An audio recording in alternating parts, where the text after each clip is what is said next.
เขาจะก็คือเกือบจิโอ้ยน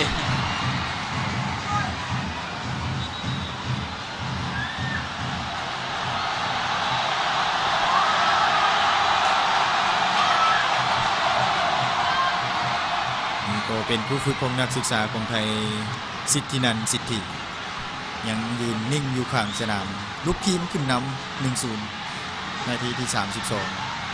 ปัจจุบันนี้เป็นทั้งเกียงไก่ที่ว่ายังนอนเจ็บอยู่นักศึกษาของไทยหมายเลข 4 เกียงไก่สะสาง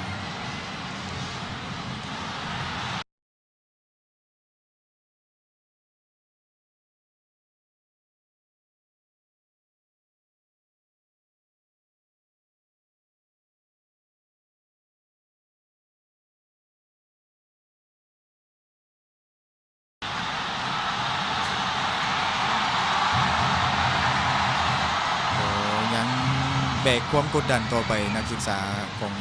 มหาวิทยาลัยแห่งชาติลาวที่กลางสนามมีนักศึกษาของไทยก็ใส่โควต้าผู้ที่2ที่เปลี่ยนผู้เล่นลงไป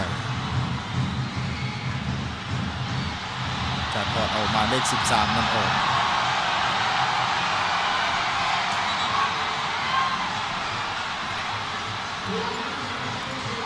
ตอนนี้ผู้เล่นของนักศึกษาไทยนั้นนอนเจ็บอยู่ยังเงาคือจะไปดึงกับเวลาได้ใบเหลืองไปหมายเลข4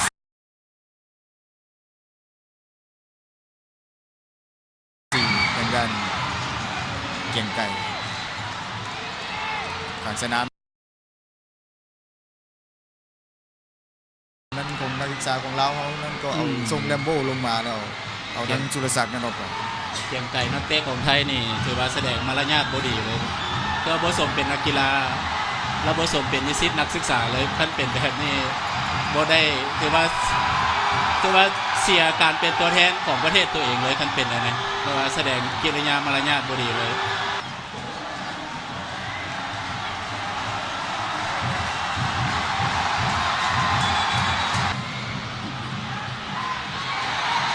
จังหวะนี้ต้องสมเสย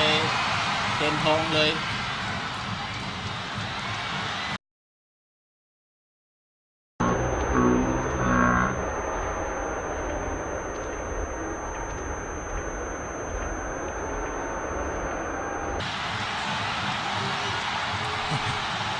จังหวะที่ทางด้านแทนทองไปสกัดเอาพยายามจะไปเล็งไงนะศึกษาของไทยนั้นลุกขึ้นต้องพยายามควบคุมอารมณ์สติของตัวเองไว้ให้ได้นักกีฬาก็ต้องไปห้อนไปตามเกมเวลานั้นก็ยังมีเหลือ